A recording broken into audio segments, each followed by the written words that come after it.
First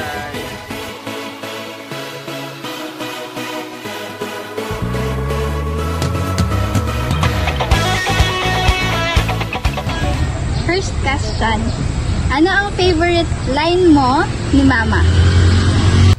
Favorite line? Uwi ka na, last gis na.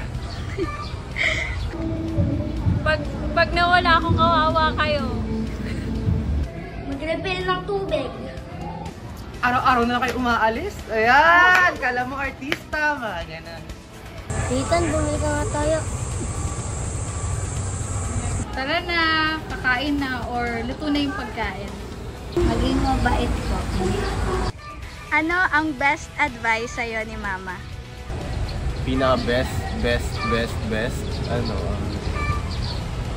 Mag-aaral ka ng mabuti. Kanina! Ay, mag-aaral daw ng mabuti. Next. Best advice, maging matipid, ganyan, maging mabuting tao. Wow, kala mo talaga. Dapat po na maging mabait po tayo sa sarili nating kapwa. Mag-ingat ka palagi.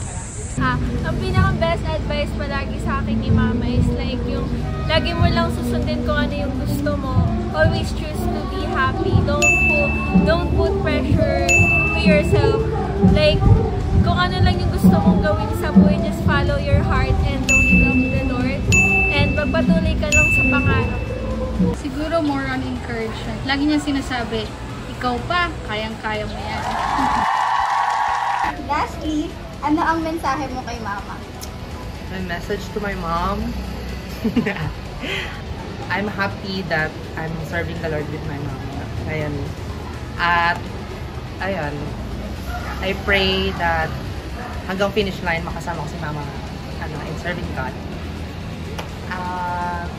Ayan lang, continue to love people, be kind to people, ganyan. At, ayan, maglinis. Patuloy naman pagiging malinis sa kapaligiran. Ganun kasi mama ko eh. So, yeah, I love you. Maraming salamat po sa pag-aalaga niyo sa amin magkakapatid at pagluluto po ng mga pagkain na nakakain namin lagi. Mami, nasaan ka na? Nasaan ka pa? Pauwi ka na. Message ko sa mother ko, Ma, I love you kahit na may kahit pa. Happy Mother's Day. Maraming salamat sa lahat. Hindi ko na may isa-isa yung mga ginawa mo para sa akin at para sa family. Pero maraming salamat. At thank you din kasi nadala mo din ako sa church. Pati rin yung mga kapatid ko. Maraming salamat sa lahat. Mahal na mahal ka namin. Mahal na mahal kita, Mama. Hi, Ma. Message ko sa'yo is, sorry if kahit pasaway ako, you're always there for me. Thank you for always listening sa mga rants ko sa buhay and always giving advices kahit paulit-ulit minsan yung